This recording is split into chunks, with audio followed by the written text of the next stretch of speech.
Welcome students for today's class. Today we are going to see the cryptography and network security on hash functions. We have many varieties of hash functions and secure hash functions. There are also many versions are there. So you may get the question in the exam like you have to briefly explain about all the like versions of your secure hash functions and how the message are going to be encrypted and decrypted by using this hash function. So let's move to the next slide. Let's understand what you mean by cryptographic hash functions. Okay, so whenever we are going to send any message, so first we have to send the message with a row of numbers. Okay, whenever we are sending with a row of numbers, what will happen, it has to be encrypted by using the encryption algorithm. And whenever we will send the plain text for encryption algorithm, along with that we have to send the secret key. When we will send the secret key and the plain text, then by using the encryption algorithm, it has to be converted into your ciphertext. Then what is happening, that ciphertext value again by utilizing with the secret key and your decryption algorithm, it is going to be converted into your plain text, which has to be reached towards your destination side. But in between, what happens is the attackers, we have many attacks that already we have discussed, that is like your active attacks or passive attacks. So due to this kind of attacks, many of the time your message may be get hacked by the third party. So how we are going to give the more authenticity towards a message whenever we are passing through, that is the reason we are using the first concept like hash function. We have to see how the hash function is using. So whenever we are going to send any kind of message, the message will be known as your arbitrary message. In my slide, you can see, so we will have the arbitrary message. So and also there will be the like some size of your message whenever we will pass through by using the hash functions. So if I'm passing through any of the arbitrary message with the fixed size, then I have to declare it. So what I have to do, that will I'm going to convert it by using the hash method. So that time I have to write, or I have to declare the h, the small h will be equals to hash of my message. Which message that is? That is my arbitrary message. Now next is, you need to assume that the hash function will be public. Okay, so that it can be used to detect all the changes whatever you are going to make for your message. So now you may ask me the question like, why you want to be a cryptographic hash function, why you want that? Okay, so here the main agenda to utilize this cryptographic hash function will be like, you have to find out the data which one has to be mapped with your specific hash function. Okay, so if you are mapping the data with the specific hash function, that is kind of your property. Which kind of your property? That is a one-way property, because in one-sided computationally we are mapping the data with our specific hash values. So if we are giving the hash value mapping and all, then maybe while sending the message we will get the collisions. So that time that collision will occur in between your two data by utilizing the same hash values. So that kind of property is known as your collision free property. Okay, so one is like one data map with your one hash function, that is your one way property, and the another property is there will be two data mapped with the same hash values, that will be your collision free property. So we are going to utilize this kind of your cryptographic hash function properties while transferring the message from source to destination side. Now here you can see my diagram. Here I have the message which I called as arbitrary message, and this message I have saved inside the block M. Okay, so I have represented my message in the name of as M.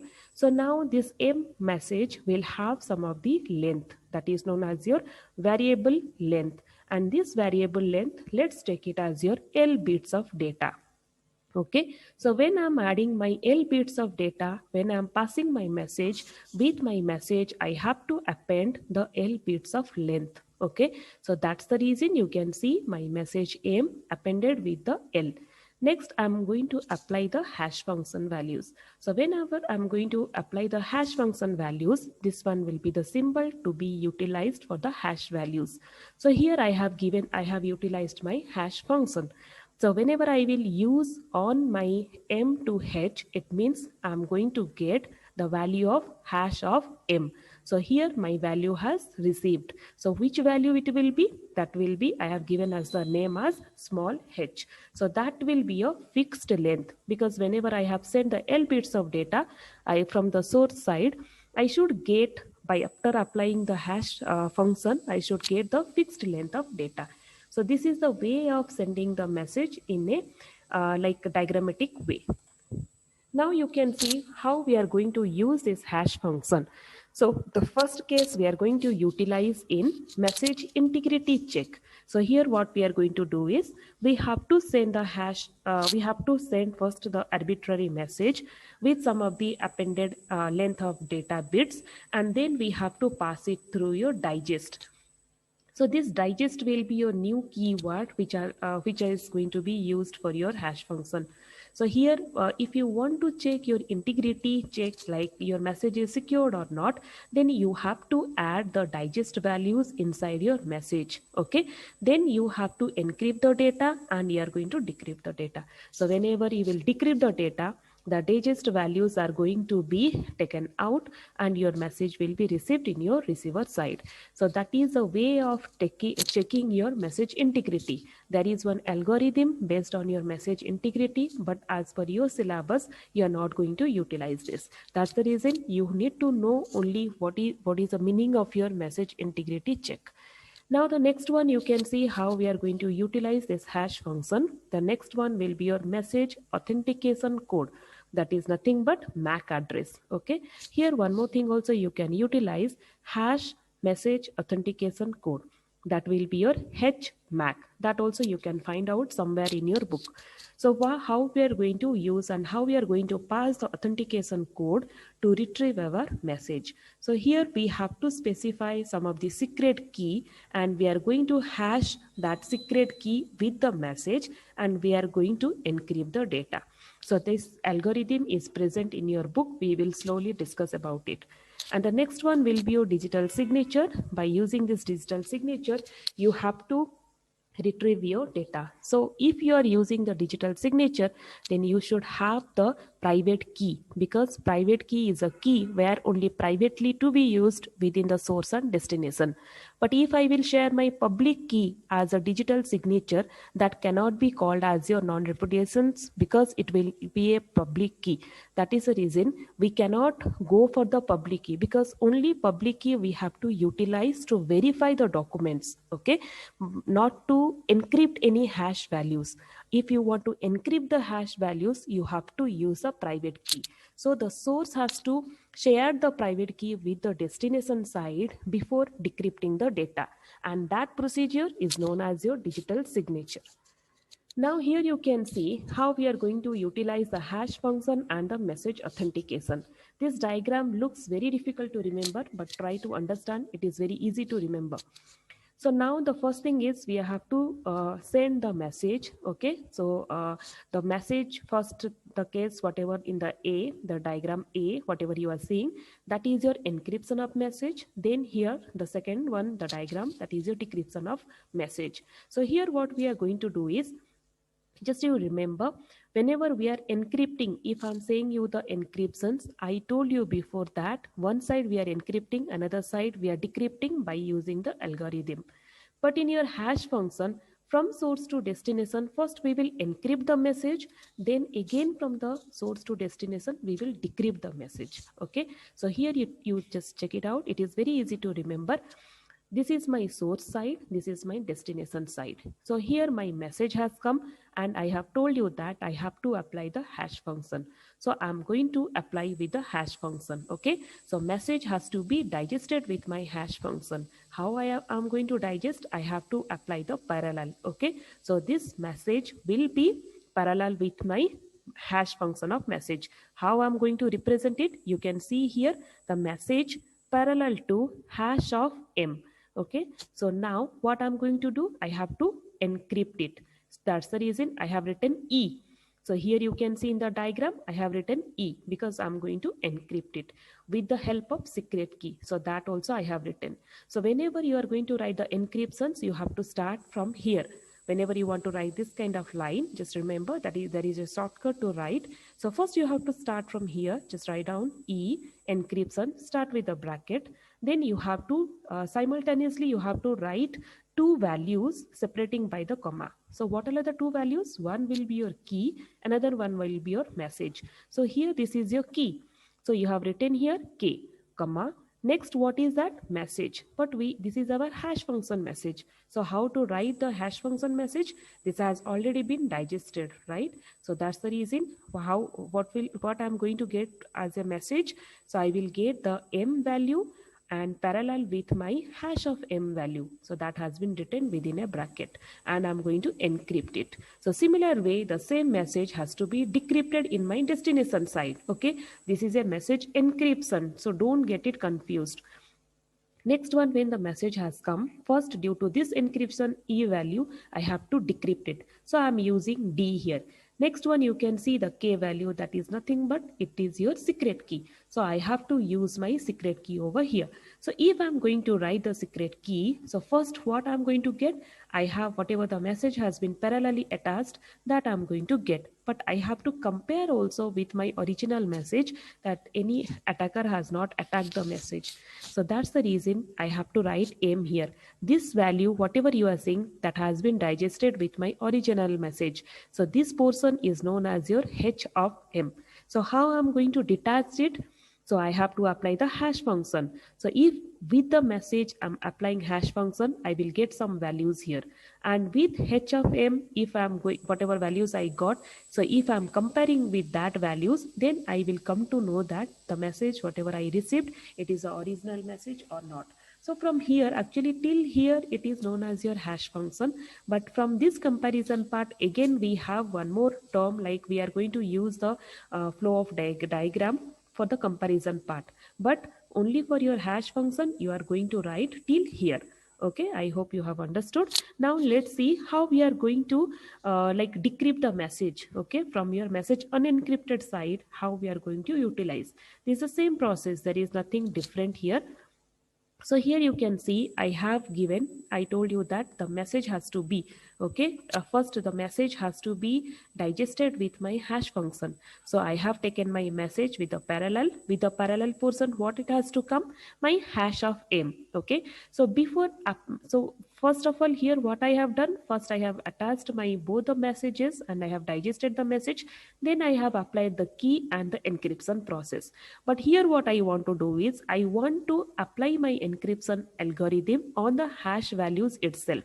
I don't want to utilize on my message. That is known as your message unencrypted, because my message is not going to be encrypted. That's the reason I have to encrypt my hash values only. So here on my hash values of your message, I'm going to encrypt.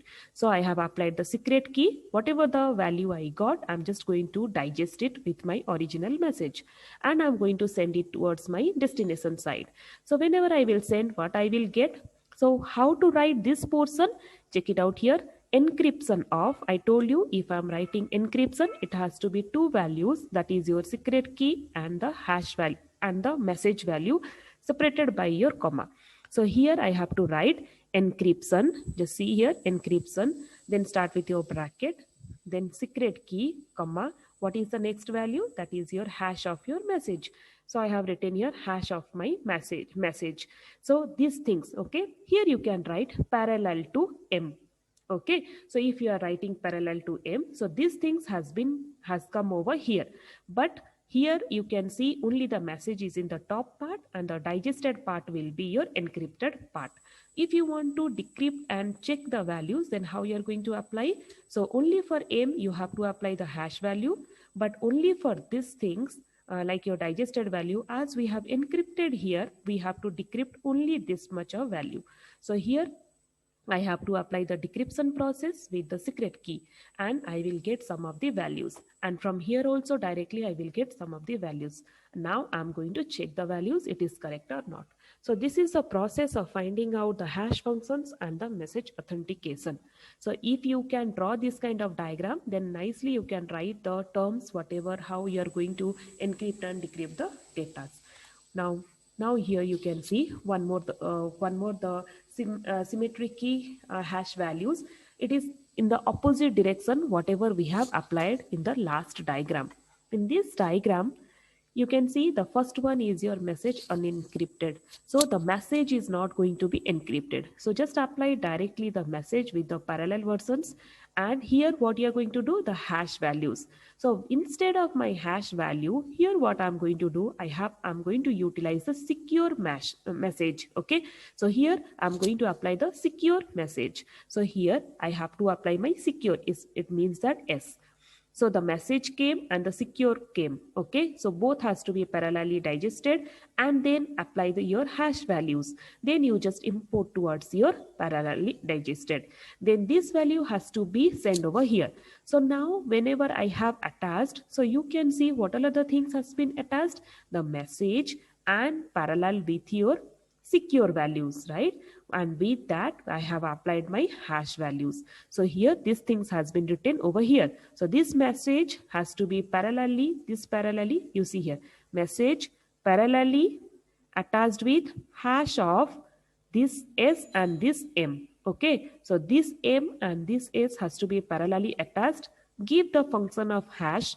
Okay, so this part has been digested in your decryption side here, and the top values will be your M. How you are going to find out that the message is encrypted or not, sorry, it is attacked or not? So here you are going to apply the decryption values. So here how you are going to apply, so here the message will be original message is there. So here you are going to apply the secure key, secure hash values, and just parallelly do it. Then hash value you apply, just compare the values whatever you received from here. So this is a way of message encryption process. Now let's see the message in, this is unencryption process, this is message encryption process. So if you want to go for encryption process, then you have to apply the encryption. Just see here the diagram whatever till here it is almost same, only here in this part you have to apply the encryption process with the secret key. So I have applied encryption process with the secret key, then I will get some values. How to write this term now? So encryption value of k comma this much. What is this much? So that will be message parallel with, then again this message, right? Hash of S parallel with M, right? So all these things has been written here. Now let's decrypt the message. As I have encrypted here, I have to decrypt the message. So now decrypt the message by using the secret key. Whenever I will get it here, I will get the message and digest it with my the parallel message whatever I have got over here. Then if I want to check it out the attackers has been attacked or not, so just go through here, apply the parallelly, then hash function values you will get and compare the values. Okay, so this is known as your hash function message authentication of encryption and encryption messages. Now here you can see by using the digital signatures how we are going to do it. So the same thing, we are going to use the private keys. Okay, so this PR in the sense private key, this PU in the sense public key. So by using some of the keys, how we are going to encrypt and decrypt the data. This is your source data, this is your destination side. Here in this first diagram, message has come directly parallel here. Instead of the secret key, I have utilized a private key of source side. It means that the source side has the secret key which is privately used for source, but the same key has been used over here as publicly. You can see A written.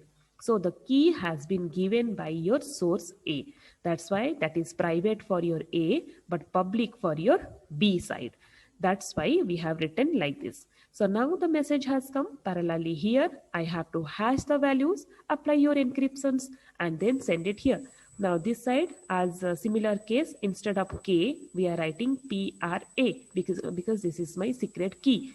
Only the name is changed. Then hash function values. Decrypt it and compare the values here. Similarly, another also, if you want to unencrypt your message, how you are going to do? Then you have to apply the hash value only, the keys, and then you are going to encrypt over here. This is your encryptions. Here it was unencrypted. So here you are going to apply the encryption values with the secret key. How you are going to write this line now? Encryption of key, comma, message, parallel with What is this again? Again encryption of, again it will take two values. So private key of A, comma, H of message. Okay. So here you are written like this. So in this way, the decryption you are going to do, and you are going to compare the values. So this is a hash function and digital signatures. If you have the private and public key of source and destination, you have to draw the diagram and explain it properly. So now there will be other hash function, which is also known as your pseudo random functions, which will be useful to generate many session keys and nonce values, and it produces the keys from the passwords, and it also derive the keys from the master key cooperatively. And one more hash function use is also there, that is your pseudo random number generator, where you are going to use the ciphertext values and some OTP values, and the secret key you are going to send it by your message. But the description about all the things in detail is not there in your syllabus. So here, if you want to go for more hash function uses, then it is used to create a one-way password file, and it can store all the hash of passwords, but not the actual password, because it will change by adding your hash function and it will save. That is the reason it is very useful, and it will be determining your pre-computation attacks and the rainbow tables and all. It will be helping for you to find out the intrusion detection and the virus detection systems, and it can check your hash files, whatever is present in your system. Some example is like tripwires. Now here you can see the hash function cryptanalysis. So how you are going to use your hash functions in your cryptanalysis. So here cryptanalytic attacks exploit your some of the properties very faster than your exhaustive search. So here you have to use the hash function in a iterative manner. Iterative manner in the sense you have to utilize that blocks, whatever we have seen in our hash function just now, that things you are going to use by block and in a repetitive manner. So here you can see, so here one block is there, so the same block I'm using in a repetitive manner. So if I'm starting with 0 values, so I can go till n minus 1 values. Okay. So I will just explain you in my next slide how it is going to be utilized. Before that, you should know about the block ciphers. If we are using any of the any of the blocks, any of the part of your message by using the hash function, so that part if we are repeating repeatedly, so then that part is known as your block ciphers. So how we are going to use these block ciphers in your hash function? So it can be use your block ciphers in variety of hash functions. So wherever you have to start the hash value like indicating to 0, and you have to add the 0 pad of final blocks. Okay, so you have to padding the values in your hash values. Okay, so then you have to compute till, if you are extending the values from 0 to I, then you have to compute your hash values. Okay, so here it is your encryption of message, and finally you will reach with the hash value whatever will be the last one. So it will be similar to your code blockchain, but without a key. This is one more cipher block chain values. Okay. So here we are going to use without key. So this is completely different term. This is another algorithm, but it uses the block ciphers, where this hash values will have 64 bits of data. Okay, because of there is one more attack, that is birthday attack, and also one more attack, that is meet in middle attack. So due to this, the resulting hash we always receive as 64 bits of data. Now let's see how we are using the block ciphers. So if my key length will be B, you just remember there will be a message length, there will be a key length. Okay. So my block cipher key length, let's take it as B. So here I'm going to encrypt the message. So message came this side, my hash value came. So I'm encrypting. Similarly, the same thing. So now this part is known as your block. I'm going to repeat my block. Again, the values, whatever it came, I will consider it as your H1, and I'll just give the input towards my encryption. Then message 2 will be here. Similarly, I am going to repeat the process for multiple times till the length of values. So here how many blocks I have allotted? I have given the block starting from 1 to L. So that the same thing has been written over here. the message A will be padded with your L blocks of data. Okay, if you want to find out the L value, you should take the mod of M divided by B. Okay, what is that B? B will be your key length, where the M value will start from M1, M2 to till ML.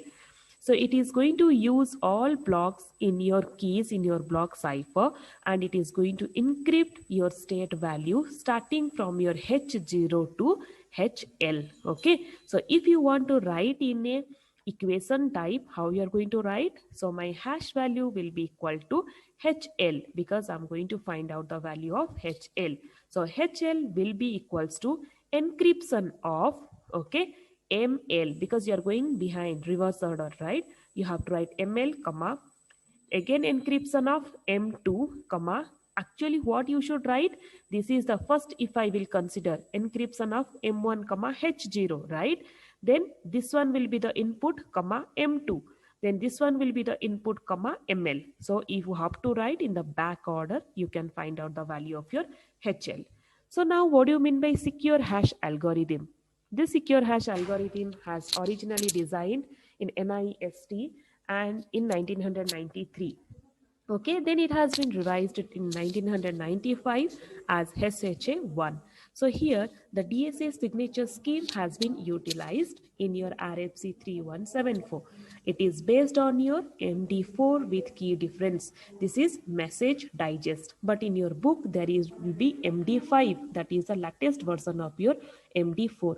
So that is your message digest. And also it helps in producing 160 bit of hash values. Okay, but in 2005 on security based we have raised our SHA-1. Now we are using SHA-256. Okay, so this is the first one when it started at 2005. Now the revised secure standards, it has come three additional versions, that is your SHA 256, 384 and 512. So if you want to go for any project, you have to utilize always the SHA 512. That is the latest version of your secure hash algorithm. It is designed for compatibility with the increase of your AES cipher. We have already studied DES and AES. Okay, so encryption, symmetric encryptions, algorithms, and all. So it has been designed compatibility with that. It is a very structured way, and it is very secure. So now here it has been given some version name and the message digest size and the message size, block size and the word size and the number of steps it takes to find out the solutions. Okay. So now here you can see the SHA 512 overview, how it looks like. First, I told you that we are sending the message with L bits of data, padding with your length of data. Okay, so here message has to be in the form of your M1, M2 till MN. Fine. So if I'm considering the M1 as your block, that should be your 1024 bits of data. So if I'm calculating in that way, there will be one message of 1024 bits of data. And if there are n message, then the total length of my message will be n into 1024 bits of data. Remember one more thing, the L bits always it takes 128 bits of data. That is fixed length, that already I told in the first slide. Now next, if I want to go for M1, I have to start with the functional values. Here this is IV, that is nothing but initialization vector of H0 values, which I'm going to give as a input to my message. Here encryptions I'm going to do. I'm going to apply the XOR values and I'm going to get my next H1. Everything will give me the 512 bits of data as it is a SHA 512 overview. Next, the same values are going to be input with my second message, and you can see I'm getting again H2 values. Similarly, if I'll continue the process, I will be reaching over MN hash code. So this is 1024 bits of data. So here word by word addition will be your 2 power 64 bits of data. If you are doing your XOR values, just imagine you can do the mod of 2 power 64 bits of data. Okay, so that's the reason we can have the huge number of data placed over here, and we can secured it by placing the algorithm in this way. That's the reason we are using this SHA 512. So there will be some compression functions over here, which is whatever I told you just now. It consists of your 1024 bits of blocks. It consists of your 80 rounds of data, and the buffer size will be 512 bits of data, and it will use the message block as 64 bits of data. Okay, so this is the functionality of your 5112. So now here in this round function also we will apply. So these all are my message, A, B, C, D, E, all are my message. What I'm going to do, I have to get the same 512 bits of data. So if I'm going for A, so here you are going to do the summations, then XOR values. Okay. So here I'm giving, the thing is that like whatever I'm doing in ABC, same thing I'm going to repeat for your EFG.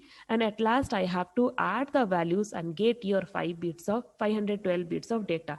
You are going to do the XOR operations, and you are going to apply, give the key values, and you are going to get it back. Now this is also same thing, round functions of 5112. M value is there. You are going to get the weight of your messages. You are going to apply the XOR values from W0 to W14. Similarly, you are going to continue the process of 80 blocks of data starting from W0 to W79, and this is your 64 bits of data. So here, this is everything about your SHA 5112 of like secure hash function algorithms. Thank you.